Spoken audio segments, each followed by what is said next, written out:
Hello, Geneva, and welcome to Officially Speaking. I'm your host, Kevin Starr. Each month, we sit down with one of our local elected officials to get the latest on the City Council. Today, we're joined by a new, but yet familiar face, 4th Ward Alderman Jim Radecki.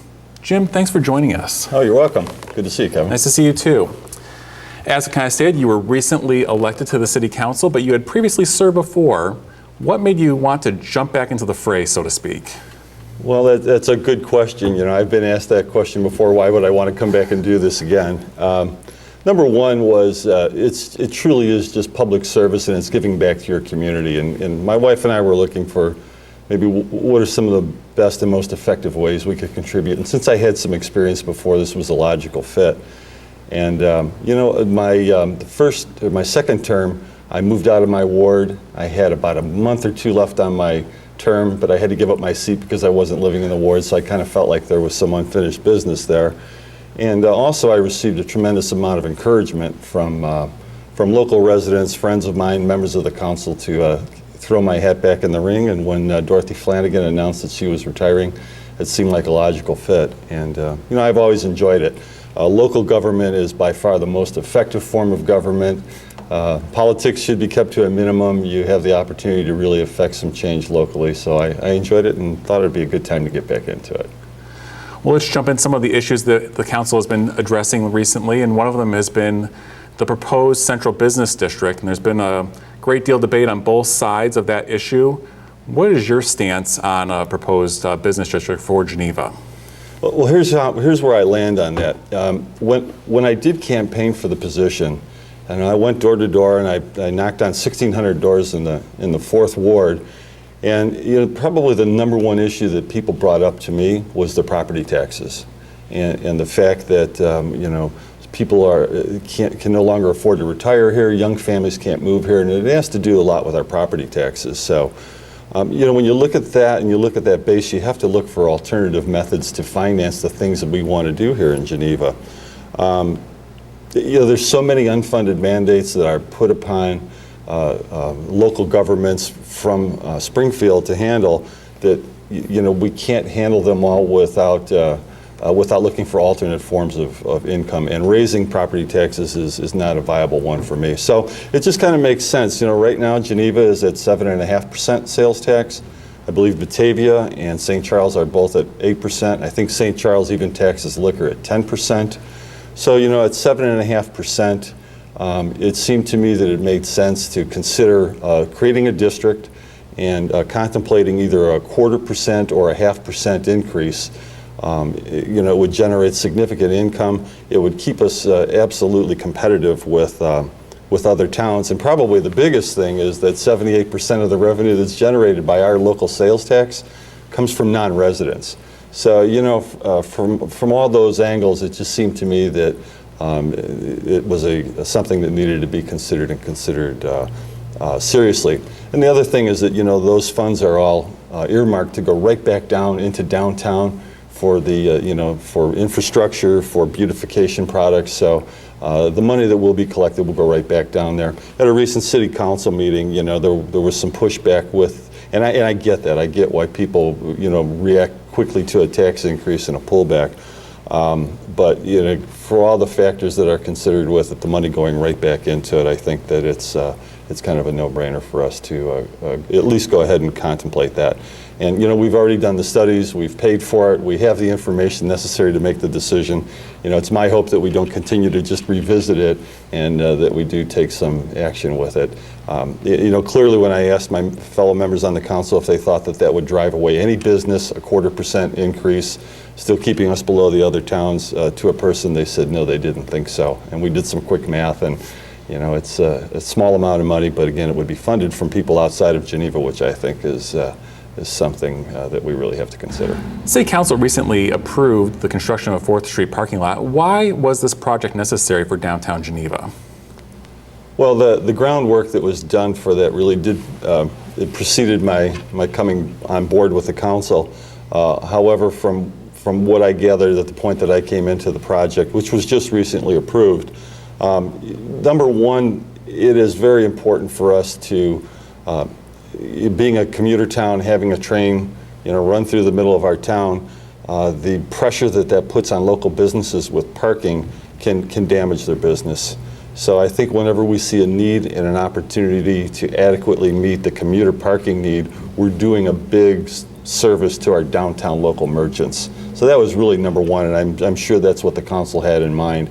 And of course, the point that I got involved with the project as a sitting member of the council was the actual design and implementation of it. And I think just last week we took a vote on it, and it looks like a great project. You know, it was an opportunity that we had to, you know, those windows and opportunities to get available resources down in that area are slim and far between. I think the council acted appropriately.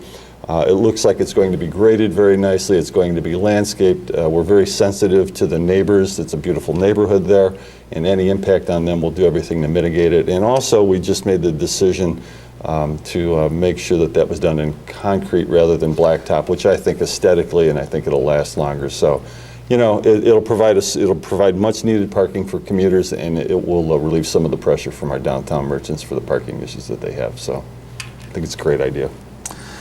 A topic that also the council discussed and voted on recently was the issue of garage sales and whether there should be any regulations on garage sales in Geneva. What was your stance on that issue? Well, actually, the issue was raised because of in a situation in the 4th Ward, and a resident had actually brought this to our attention. You know, the last thing as a council that I think any of us want to do is over-regulate things. You know, we don't need additional codes, and you need less government in your life, not more government. However, there are, you know, a handful of situations that do exist, and they're primarily with people that, you know, appear to be running a business out of their driveway. This is the code is not intended to be restrictive for normal and regular use.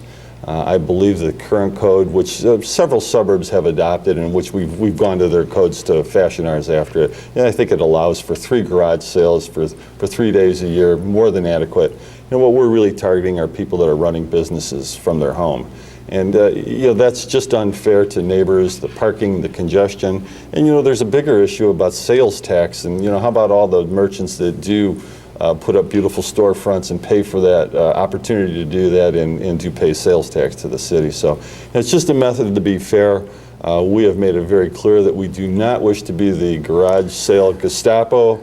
You know, enforcement and regulation of this will not be on a terribly formal basis, but we wanted to have it on the books so that we would have the teeth and the ability to do something should it really become a problem. An issue that our police department has brought to the city council has been about whether pellet guns should be allowed to be used in Geneva. That has drawn a little bit of debate on both sides of the fence on that issue. What is your take on that discussion? Well, I think I'm on the short end of the debate on this one. I was kind of surprised from my fellow council members about how strongly they felt. You know, by history, the concealed carry weapons that are now legal in Illinois, as a matter of housekeeping, Chief Mexon brought forth what I would say is pretty much housekeeping just to be in line with the state statutes. And when he did that, he also included, and he made it known that he was going to include this, the caveat that air rifles would no longer be able to be discharged within the city limits, as currently weapons are not allowed to be discharged. You know, the chief to me made a very compelling position when he said that you know, air rifles are no longer, we have this vision of the Daisy rifle that we all got when we were a kid, you know, that spit out a little pellet that might knock a can down, and that's not the case anymore. You know, air rifles now come in tremendous capacities to do damage. The other point that he made is that they're now made to look a lot like real weaponry, like you know, like regular guns, which is frightening to me from a policeman standpoint. On, you know, when does he encounter somebody with a Daisy pellet gun or somebody that has some true weaponry on them? So you know, it just seemed to me that if I was going to make an error on one side or the other, that I would err on the side of caution. And you know, it's my position that you shouldn't be discharging those in a city environment. You know, we're a suburban area. I am certainly not against people owning guns or learning how to use them, but I think there's a better way to do that than to do it in your backyard. it's just very easy for me to picture if my neighbor living behind me had a board set up with a couple of cans and he was plinking cans, I would not be very comfortable sitting in my yard, no matter what precautions or what assurances he gave me. So it just seemed to me that it would be a no-brainer that we would err on the side of safety. However, my fellow aldermen, and to their credit, again, do not want to over-regulate. The current codes allow people to discharge pellet guns, air rifles, paint guns on their own property. So we'll see. It's still up for debate. It's gone back for some more wordsmithing of the actual statute, and we're going to bring it back for now. I look forward to some pretty good discussion because people are very passionate about that issue. So it's a good one, and it's a good topic to discuss. Are there any other issues that have come across City Council recently, or those that may be down the road that you think the public may be interested to learn about? I think probably the number one issue that will face our council and probably all local councils moving forward has to do with budgeting and funding from the state of Illinois. I'm not sure that all the residents are aware that of their tax bill, when they look at the property taxes, the city accounts for only about 8% of the overall tax bill. It's about $17 million that we utilize for our general operating fund, and out of that $17 million, $10 million of that goes for police and fire protection.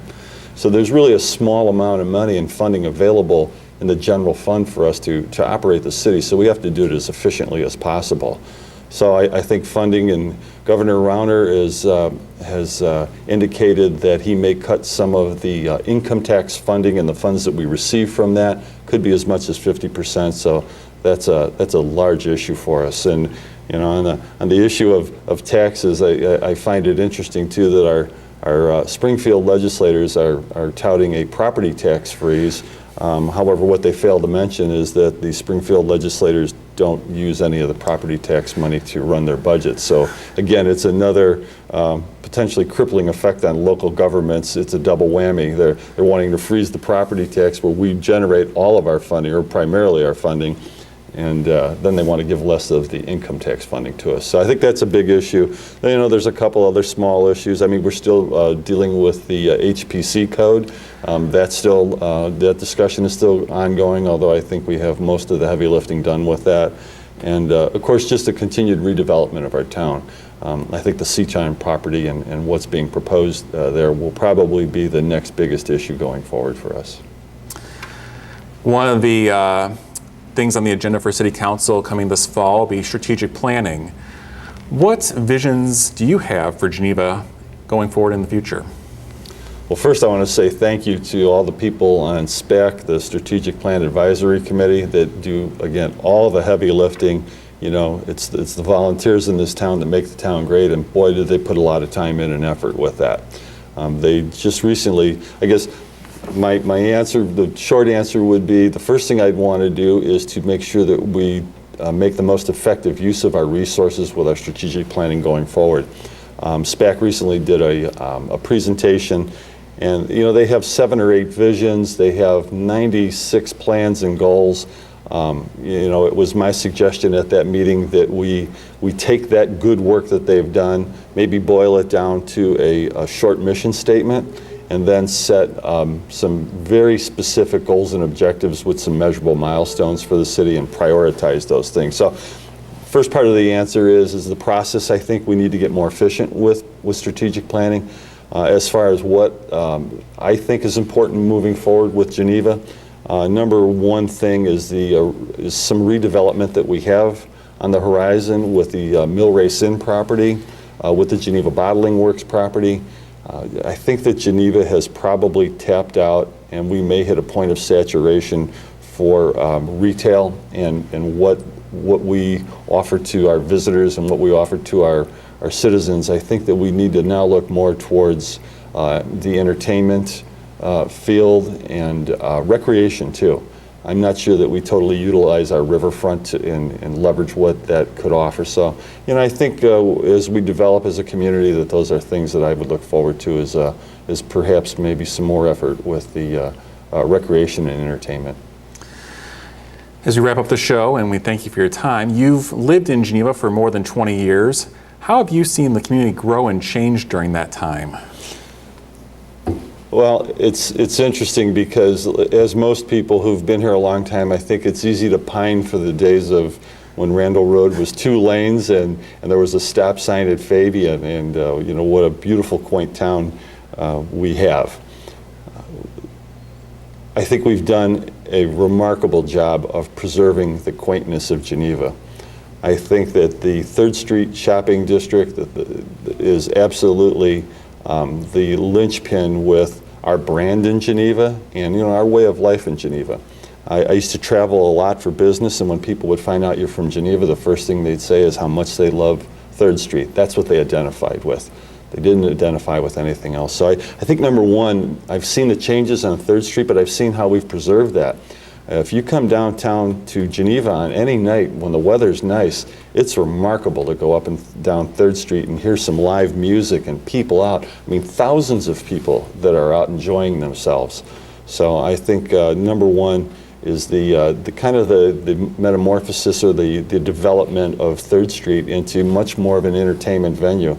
You know, 20 years ago at 5 o'clock, there was nothing else going on 3rd Street. So, you know, I think that's one of the things that we've done that's been very good. A couple other things that we've done over the last 20 years is the preservation of open space. Prairie Green was a huge, huge win for us. And again, 80% of the people, you know, we had to put it to referendum, and 80% of the people had the vision to support that, and we bought that space and that open land and that green belt and that way out there. It also allowed us to leverage putting the water treatment plant out there. I think that's another thing that's maybe overlooked or people take for granted, is that the quality of the water that we have in our town. It's as good as any of the bottled water that you'll drink. And it should help attract businesses and people to our town. So, you know, overall, there's some, I think we've done a good job with managing our growth, respecting our history, respecting our character, respecting the brand of Geneva. And that primarily is done from the legions of volunteers and people that get involved. It's not a result of a lot of the work that's done by staff and council, but it really is from the residents that step forward and give so generously of their time and talent on all the various boards and volunteer issues that we have. That is all the time we have for Officially Speaking. I'd like to thank Alderman Radecki for his time and insight into the City Council today. Well, thanks, Kevin. It's been my pleasure, and I enjoyed talking with you. Thanks. We also thank you for watching. We hope to tune in again next month to get the official word from your City Council.